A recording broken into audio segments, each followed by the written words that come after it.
Assalamualaikum warahmatullahi wabarakatuh. Salam Guru Indonesia. Kali ini saya akan berbagi info tentang buku petunjuk user pemutakhiran data mandiri ASN dalam proses pengisian data-data yang dimutakhirkan.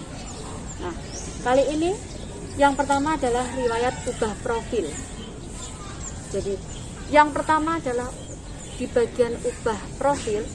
Pada saat Bapak itu klik ubah profil, maka akan muncul halaman edit profil yang ada lingkaran kosong, belum ada fotonya.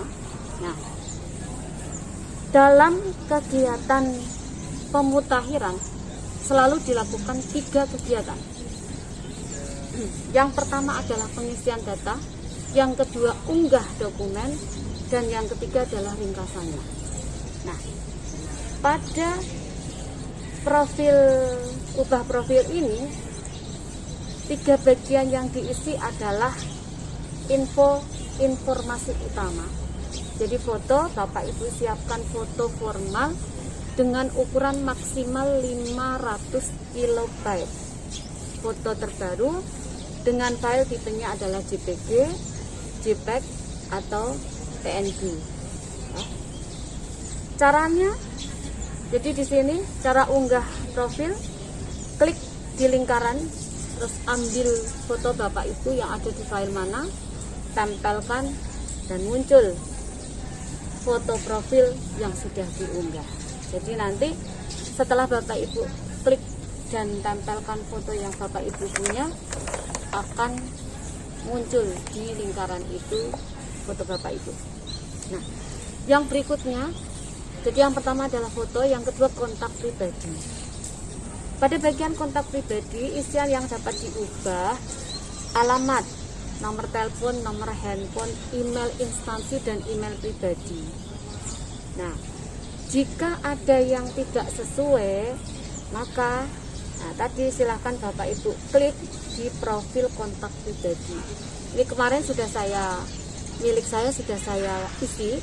Jadi pada saat ngisi SIMBAK itu cuma saya isi nomor HP sama email pribadi saya. Setelah pemutakhiran data di MySAPK ini, tak tambah email dinas, saya kasih email yang belajar.go, yang belajar.id, yang sekarang akun belajar.id baru dimarakkan untuk dipakai. Setelah data kontak pribadi ini diisi dan Bapak Ibu yakin sudah benar, maka akan ada notifikasi berhasil update kalau kita simpan tadi. Terus berikutnya, pada data pendukung, jadi profil video itu ada data pendukungnya. Di data pendukung, Bapak Ibu bisa memperbarui data tentang agama, lokasi kerja, nomor akte lahir, nomor NPWP, BPJS, taspen, tanggal taspen, dan semuanya. Nah, di data pendukung ini juga ada kartu. Jadi siapkan, kalau saya wanita berarti saya punya kartu suami, kalau Bapak punya karis nanti harus input nomor kartu. Dan untuk kelas jabatan karena kita guru, itu ada guru pertama, guru muda, guru madya. Di situ guru pertama kelas jabatan itu bisa Bapak Ibu cari di Sikejap, sistem informasi kelas jabatan. Karena saya guru madya, maka kelas jabatan saya 11. Kalau guru pertama atau 3A 3B itu 8.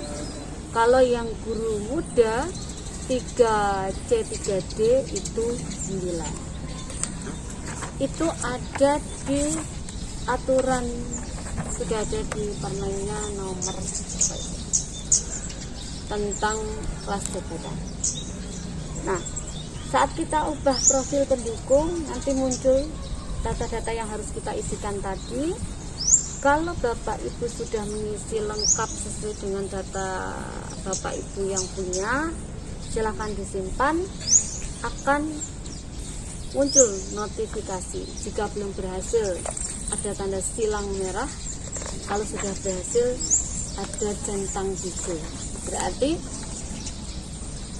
update data pribadi selesai. Saat kita sudah riwayat ubah profil pribadi selesai, tadi yang warnanya merah akan berubah jadi hijau. Satu langkah pemutahiran data selesai. Nah, kita lanjut yang kedua. Kalau Bapak Ibu menggunakan HP Android, Bapak Ibu tidak perlu tidak ada kata-kata unit verifikator. Tapi kalau menggunakan web, di atas sendiri itu ada unit verifikator yang harus diklik. Karena saya guru SMP, maka saya klik unit verifikator saya adalah Dipora. Saat Bapak Ibu lihat unit verifikator yang ada di dashboard nanti, Bapak Ibu pilih instansi terkait. Setelah Bapak Ibu klik unit verifikator, nanti akan simpan. Jadi unit verifikator diklik terus simpan, nanti ada tulisan honor centang hijau. Baru setelah itu Bapak Ibu bisa melanjutkan ke data berikutnya yang akan dimutakhirkan. Kalau sudah, data yang kedua yang harus dimutakhirkan adalah riwayat golongan dan pangkat.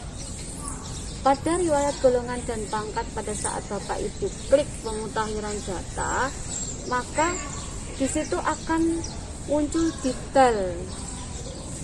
Ini halaman riwayat golongan dan pangkat, akan muncul detail golongan pada saat Bapak Ibu klik. Jadi saat saya ngeklik 3A, 3B, 3C, 3D, saya hanya bisa ngeklik dan terlihat detailnya, tapi tidak ada titik merah di kanan, berarti tidak bisa saya rubah. Yang bisa saya rubah adalah golongan terakhir. Dan pada saat saya klik titik 3 ubah data, di sini nanti akan muncul ubah data golongan dan pangkat. Kita klik yang mau kita rubah, kita siapkan. Karena saya akan mengubah SK kenaikan pangkat saya yang terakhir, saya siapkan SK kenaikan pangkat dan PAK-nya. Di sini dalam setiap kita mau mengubah data itu ada 3 langkah yang harus dilakukan. Di dalam dashboard sudah ada, jadi paling kiri ini ada pemutakhiran data mandiri.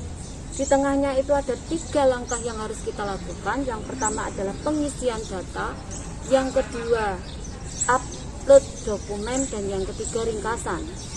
Nah, pada saat kita isi ubah data golongan dan pangkat, masukkan semua data-data yang dibutuhkan di situ. Jadi diantaranya adalah golongannya berapa, kenaikan pangkat apa, TMT-nya TMT kapan, nomor SK-nya kapan, tanggal SK, terus masa kerja, nomor pertek ya. Ada di bawah kop itu ada persetujuan teknis ya. Ada persetujuan teknis DKM dan tanggal perteknya juga ditulis lengkap. Kalau Bapak Ibu sudah menyiapkan data lengkap, akan sangat mudah untuk memperbaruinya. Nah, setelah data yang dirubah itu sudah lengkap sesuai yang data kita punya, maka langkah yang kedua adalah upload dokumen. Di situ untuk yang riwayat golongan dan pangkat golongan itu yang harus kita upload 2, tapi yang satu opsional. Jadi yang pertama saya upload adalah SK-nya. Yang kedua di sini bersifat opsional karena dokumen pertimbangan teknis. Tapi karena saya pengen ngupload, saya upload PAK yang mendukung untuk adanya SK itu.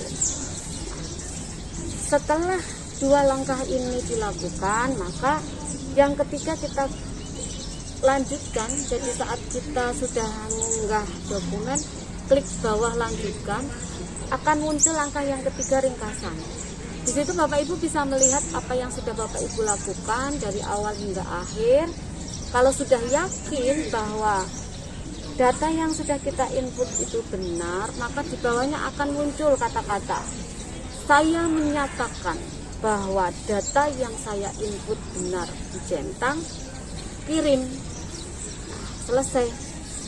Berarti data yang kedua untuk dimutakhirkan riwayat golongan berhasil.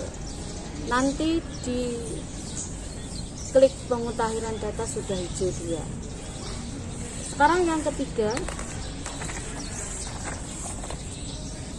kalau sebelum itu ya, sebelum yang ketiga, jika Bapak Ibu waktu ngisi simpek masih ada yang kurang, jadi misalnya waktu ngisi simpek dulu masih 3B dan sekarang sudah punya SK 3C. Nah, langkah Bapak Ibu adalah tambah baru. Di saat Bapak Ibu klik di dashboard tambah baru, maka akan muncul dan Bapak Ibu harus di sini akan muncul tambah golongan dan pangkat. Nanti Bapak Ibu akan suruh ngisi dan harus menyelesaikan 3 langkah tadi: pengisian data, upload dokumen, dan ringkasan.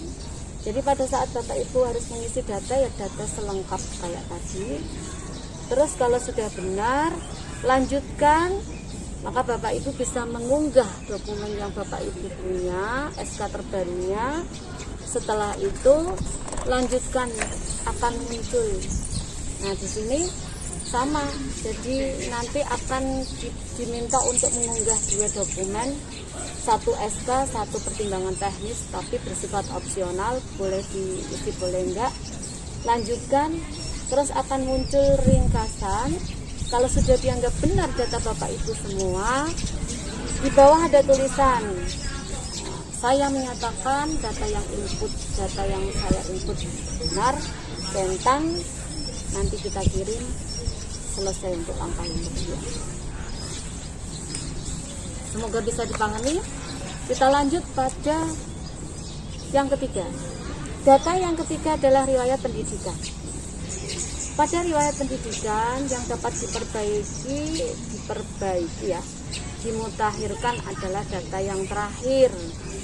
Nah, meskipun dulu saya sudah mengisi SD, SMP, SMA, kuliah, karena saya baru S1, jadi saya hanya bisa memutakhirkan data S1 saya. Jadi ini adalah halaman riwayat pendidikan. Jadi nanti kita klik, akan terlihat riwayat-riwayat yang sudah kita input di Junpad. Nah, pada saat karena saya pengen ngupload dokumen saya yang asli, maka saya klik yang pendidikan terakhir saya S1, di samping kanan ada titik 3, kita klik ubah data. Setelah klik ubah data, maka akan muncul isian ubah data yang harus saya isi. Nah, pada saat kita klik ubah data, harus 3 langkah terselesaikan. Yang pertama adalah pengisian data. Saat kita mengisi data, di situ harus kita isi lengkap dengan melihat ijazah terakhir yang kita punya, yaitu nomornya, nomor sama tanggal. Jadi nomor, tanggal lulus, di ijazahnya di situ ada tanggal berapa. Terus kalau sudah yakin, lanjutkan, kita akan diminta untuk langkah yang kedua, yaitu unggah dokumen. Di dalam saya klik pendidikan yang terakhir, di situ ada permintaan 2. Yang pertama adalah dokumen ijazah, yang kedua transkrip. Nah, tapi kayaknya yang transkrip sifatnya opsional. Oh enggak ya. Jadi saya ada tiga yang harus diunggah. 1, izin gelar, karena saya belum S2, jadi saya nggak punya izin gelar, saya tinggalkan saja. Terus yang saya upload adalah ijazahnya sama transkrip. Karena saya sudah yakin, saya lanjutkan. Terus yang berikutnya akan muncul ringkasan yang sudah saya isi. Nah, kalau belum yakin, pada ringkasan itu ada poin ubah. Jadi bisa diubah lagi, kembali ke awal. Kalau sudah yakin, maka ada tulisan, ya, saya menyatakan data yang saya input benar. Itu kita centang dan kita kirim. Nanti notifikasi ubah data pendidikan berhasil, ada centang hijau. Pada dashboard yang tadinya merah akan berubah jadi hijau. Nah, tapi bagi Bapak Ibu yang waktu simpek belum ngisi, Bapak Ibu bisa menambahkan. Misalnya, pada saat Bapak Ibu ngisi simpek baru S1 dan ternyata saat pemutahiran data ini ijazah S2-nya sudah keluar, maka Bapak Ibu bisa menambahkan tambah baru. Nah, di dashboard nanti akan muncul tambah baru. Pada saat Bapak Ibu klik tambah baru, maka ada 3 langkah yang harus Bapak Ibu lakukan. Seperti tadi, pengisian data, upload dokumen, dan ringkasan. Pengisian data Bapak Ibu isi lengkap seperti yang saya jelaskan tadi. Terus lanjut nanti unggah dokumen, karena Bapak Ibu melanjutkan untuk S2, berarti ada 3 dokumen yang harus Bapak Ibu upload. Yang pertama adalah izin penggunaan gelar, 2 ijazah, dan yang ketiga transkripnya. Nah, setelah itu klik lanjutkan, akan muncul ringkasannya. Pada saat Bapak Ibu lihat ringkasannya udah lengkap, udah benar, bisa lanjut. Saya menyatakan bahwa data yang saya input benar, bisa dicentang, kirim. Tapi kalau Bapak Ibu ngerasa ada data yang masih kurang pas, bisa diubah lagi. Oke? Terima kasih untuk video kali ini. Hanya ada 3 poin yang saya bagi infonya. Silahkan kalau Bapak Ibu suka dengan video ini, bisa lanjut ke video berikutnya untuk pemutahiran data mandiri poin yang berikutnya. Terima kasih, semoga bermanfaat. Assalamualaikum warahmatullahi wabarakatuh.